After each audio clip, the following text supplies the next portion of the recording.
নমস্কার বন্ধুরা, কুকুর শিখা রান্নাঘরে সকলকে স্বাগত। আজ আমি নিয়ে এসেছি বেতো শাক বা বেথুয়া শাকের একটি রেসিপি।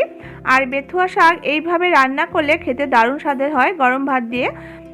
আমি এখানে 250 গ্রাম মতো মোটামুটি 1 আটি মতো বেথুয়া শাক নিয়ে নিয়েছি। তারপর খুব ভালো করে ধুয়ে নিয়েছি। এরপর দেখুন আগাগুলোকে এইভাবে করে কেটে নিয়ে আমি গোড়াগুলোকে ফেলে দিয়েছি। সমস্ত বেথুয়া শাকগুলোকে দেখুন আমি এইভাবে ছিঁড়ে ছিঁড়ে কেটে নিয়েছি। খুবই নরম হয়, হাত দিয়ে কেটে নিলেই কিন্তু খুব ইজিলি কেটে নেওয়া যায়। এরপর আমি শাকগুলোকে একটু গুছিয়ে নিয়ে আমি এক মুঠো মতো করে নিয়ে নিচ্ছি।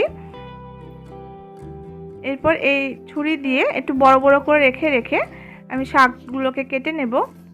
বেথুয়া শাকগুলো একটু নরম হয়, তাই একটু বড় বড় করে রেখে কিন্তু কাটতে হবে। বাজারে এখন প্রচুর পরিমাণে এই বেথুয়া শাক উঠছে, তা দিয়ে কিন্তু আপনারা এইভাবে এই বেথুয়া শাক রান্না করে একবার খেয়ে দেখতে পারেন, খুবই সুস্বাদু হয় খেতে। আমি এখানে সমস্ত বেথুয়া শাকটা কেটে নিয়েছি। এবার শাকের সঙ্গে আমি কিছু সবজি কেটে নিয়েছি দেওয়ার জন্য। একটা মাঝারি সাইজে বেগুন কেটে নিয়েছি, একটা মাঝারি সাইজে আলু, আর 5 থেকে 6টা শিম, আর 1 কাপ মতো আমি মটরশুঁটি নিয়ে নিয়েছি। এরপর গ্যাসের উপরে একটা কড়াই বসিয়ে দিয়ে তাতে আমি 1 টেবিলস্পুন পরিমাণ তেল দিয়ে দিলাম। তেলটা গরম হয়ে যাওয়ার পর আমি এখানে 1 টিস্পুন পাঁচফোড়ন দিয়ে দিয়েছি, আর একটা শুকনো লঙ্কাকে দুভাগ করে দিয়ে দিলাম। এবার ফোড়নটা একটু ভাজা ভাজা হয়ে যাওয়ার পর এখানে আমি 1 ইঞ্চি মতো আদাকে গ্রেট করে নিয়ে দিয়ে দিয়েছি তেলের মধ্যে। এবার আদাটা দিয়ে একটু নাড়াচাড়া করে ভেজে নেব। আমি কিন্তু এখানে রসুন ইউজ করছি না, তবে আপনারা যদি চান তাহলে কিন্তু আদার পরিবর্তে রসুনটা ইউজ করতে পারেন। এরপর আমি কেটে রাখা সবজিগুলোকে দিয়ে দিলাম। এবার সবজিগুলোকে দিয়ে একটু নাড়াচাড়া করে নেব। সবজিগুলোকে দিয়ে একটু নাড়াচাড়া করে নিয়েছি। এরপর এখানে আমি প্রয়োজন মতো সামান্য একটুখানি হলুদ আমি এখানে অ্যাড করেছি। এরপর হলুদটা দিয়ে খুব ভালো করে নাড়াচাড়া করে নিয়ে বেগুন আলু শিমটাকে একটু ভেজে নেব।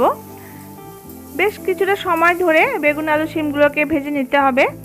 এরপর বেগুন আলু শিমটা ভেজে নেওয়ার পর এখানে আমি মটরশুঁটিটা অ্যাড করে দিলাম। এবার মটরশুঁটিটা অ্যাড করে আরও আমি বেশ কিছুটা সময় ধরে একটু ভেজে নিয়েছি সবজিগুলোকে। সমস্ত সবজি খুব ভালো মতো করে ভেজে নিলাম। এরপর আমি এখানে কেটে রাখা বেথুয়া শাকগুলোকে দিয়ে দিয়েছি। বেথুয়া শাকগুলোকে আমি আবার একটু ধুয়ে নিয়েছি যাতে কোনো বালি না থাকে, তার জন্য আবার খুব ভালো করে ধুয়ে নিলাম।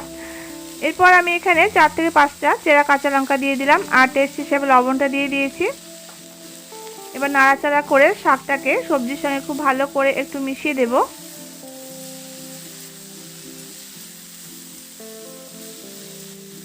এই বেথুয়া শাক কিন্তু খুবই টেস্টি হয় খেতে, আর গরম ভাত দিয়ে তো এইভাবে রান্না করে খেলে কিন্তু দারুণ হয় খেতে। বেথুয়া শাকটা আমি নাড়াচাড়া করে নিলাম। এরপর একটা ঢাকা দিয়ে মিনিট 5-6 মতো লো ফ্লেমে একটু রান্না করে নেব। মিনিট 6 পর দেখে নেব। দেখুন শাক থেকে যে জলটা বেরিয়েছে সেই জলেই কিন্তু আলুগুলো খুব সুন্দর করে দেখুন সেদ্ধ হয়ে গেছে। এরপর আমি এখানে 1/2 টিস্পুন পরিমাণ একটু চিনি অ্যাড করেছি। যদি চিনিটা আপনারা পছন্দ না করেন তাহলে দেবেন না, তবে দিলে কিন্তু একটু ভালো লাগবে খেতে। এরপর চিনিটা দিয়ে আরও আমি 2-3 মিনিট নাড়াচাড়া করে হাই ফ্লেমে একটু রান্না করে নিয়েছি। বেশ মাখো মাখো হয়ে গেছে। এবার আমি এটাকে নামিয়ে নেব।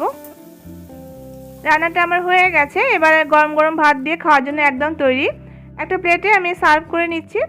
তাহলে বন্ধুরা কেমন লাগলো এই বেথুয়া শাকের রেসিপিটা তা অবশ্যই জানাবেন। ভালো লাগলে এইভাবে রান্না করে খেয়ে দেখবেন, অসম্ভব খেতে টেস্টি হয় কিন্তু গরম ভাত দিয়ে মেখে প্রথম পাতে খেতে কিন্তু দারুণ হয়। আশা করছি রেসিপিটা আপনাদের ভালো লেগেছে। যদি ভালো লেগে থাকে তাহলে লাইক করবেন, শেয়ার করবেন, আর আপনি যদি নতুন বন্ধু হয়ে থাকেন ভালো লাগলে চ্যানেলটি সাবস্ক্রাইব করার অনুরোধ রইল। দেখা হচ্ছে পরবর্তী রেসিপির সঙ্গে। ততক্ষণের জন্য সবাই খুব ভালো থাকবেন, সুস্থ থাকবেন। ধন্যবাদ।